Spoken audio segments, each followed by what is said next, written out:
What if every choice you ever made was never really yours? The city you moved to, the man you married, the job you loved. What if someone planned it all before you were old enough to decide anything yourself? My name is Mara, and at 34, I found out. I was a behavioral scientist. I studied how people make decisions, how invisible forces guide us toward outcomes we believe are our own. The irony of this did not hit me until much later. I had a small apartment, a job I genuinely loved, a husband named Daniel, quiet, thoughtful, the kind of man who remembered what you said 3 conversations ago. I had chosen all of it, or so I believed. It started with a letter, no return address, my name on the envelope, not my married name, my birth name, the one I stopped using at 22. Inside, one sentence only. The life you are living was designed for you by someone who believed they were doing the right thing. The files are in room 4 of the Aldrin Institute. You have clearance, you just don't know it yet. No signature, no explanation. I sat with it for 3 days. Then I went. The Aldrin Institute, a building I had walked past 100 times without ever going inside. I gave the woman at the desk my birth name. She looked at her screen. She looked at me. "We've been expecting you," she said, "for about 6 years." Small room. 1 table. 1 chair. 1 light. On the table, a file with my name on it. Not just my name, my entire life. Every school I attended guided toward me. Every city I lived in. The job offers timed precisely. Every person I had ever met. The introductions engineered. All of it. Every single door opened for me before I even knew I was walking. Then I found his name, Daniel. Page 47. Subject introduced to primary candidate at the Harlow Conference, March 14th. Emotional bond confirmed. Within 6 weeks. Marriage projected. Within 2 years. Actual result. 23 months. I read it 3 times. I needed it to say something different. It didn't. At the back of the file, one name. Eleanor Voss. My mother's oldest friend. The woman at every birthday. Every graduation, every quiet Sunday dinner, the woman who had called herself my second mother. She had been my designer. I found her 3 days later, 71, smaller than I remembered. She opened the door like she had been waiting for this exact knock for a very long time. "Sit down, Mara," she said. "I'll tell you everything." She told me about my mother, who died when I was 4, had been Eleanor's closest friend. Before she died, she made Eleanor promise one thing: make sure Mara finds a life that uses everything she is. I won't be there. You will. Please. Eleanor took that promise, and turned it into a 20-year mission. She had not done it for science. She had done it for a dead woman who loved her daughter and was terrified of leaving her alone. "I know it was wrong," Eleanor said. "I know that now. But every door I opened for you, I opened because your mother would have opened it herself if she had lived." A silence sat between us. "Did you choose Daniel for me?" I asked. She looked at her hands. "I introduced the possibility," she said. "What you felt, that was yours. I cannot manufacture love, Mara. I can only put people in the same room." I drove home in silence. I sat in my car for 40 minutes, and I asked myself the one question I had been avoiding. If everything was arranged, was any of it real? Did I love my work because I was genuinely drawn to it, or because it was placed before me at exactly the right moment? Did I choose Daniel, or did I simply respond to a situation designed to make choosing him feel inevitable? If someone else designed my happiness, is it still happiness, or is it just a very beautiful cage with an open door I never thought to try? I told Daniel that night. I laid the file on the kitchen table. He read slowly. He didn't speak for a long time.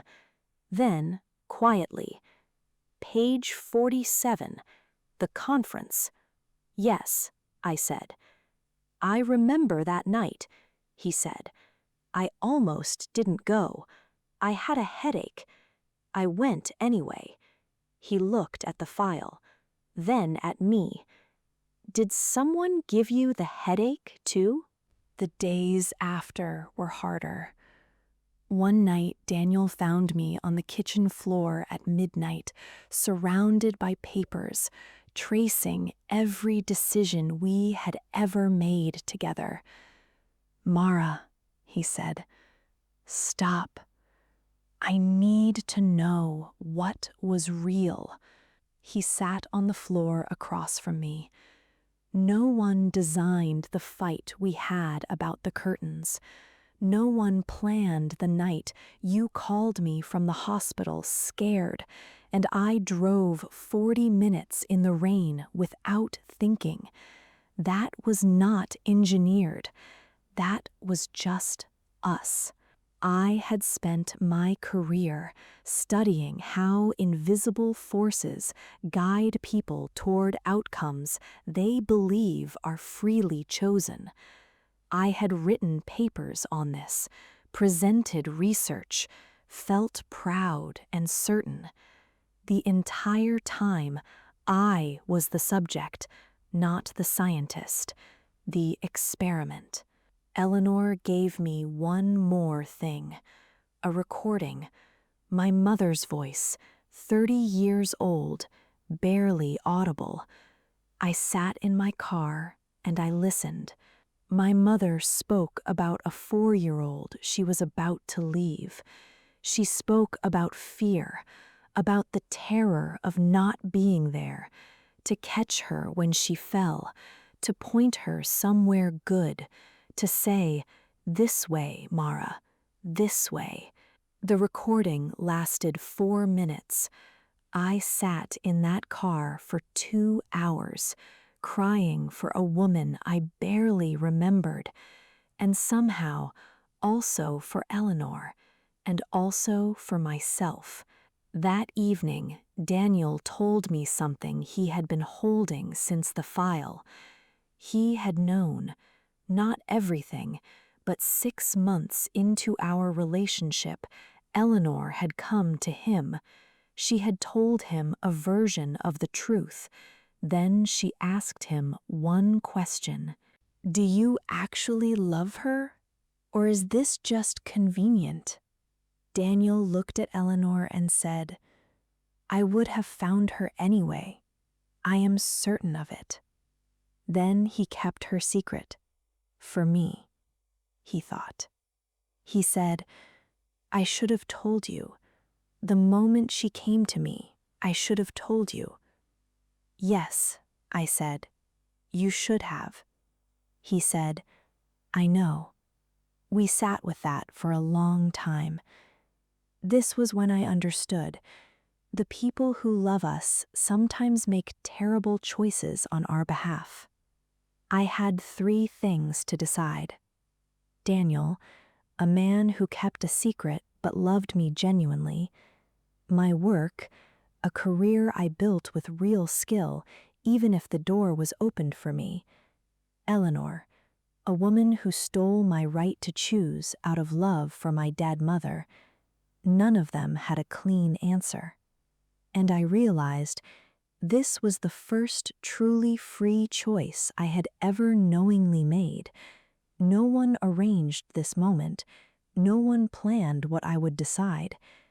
For the first time in 34 years, the next step was entirely mine. I chose to stay. Not because it was easy, not because I forgave him immediately, but because I asked myself honestly, when I imagined life without him, not the file, not page 47, just him on the kitchen floor saying, that was just us. I did not want that life. That feeling was mine. No one put it there. I went back to the institute. A door had been opened for me, but I had walked through it myself. I had stayed up late myself. I had cared deeply myself. No one can arrange passion. No one can engineer the feeling of understanding something that was never understood before. The work was mine. I went to her one last time. I said, you were wrong.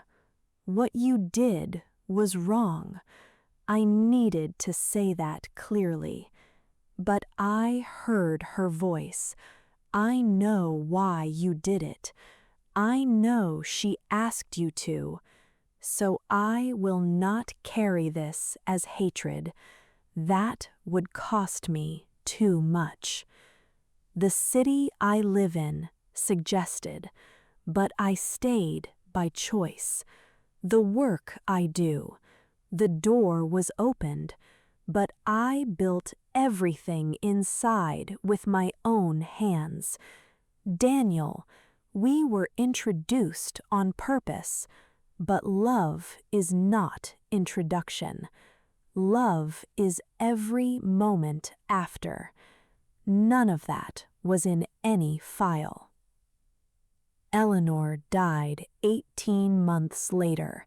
She left me one thing, a box of photographs, my mother and Eleanor, young, laughing, and underneath, my mother's notebook, her actual words, her actual hopes, unfiltered, undesigned, just a mother writing to the daughter she was afraid to leave.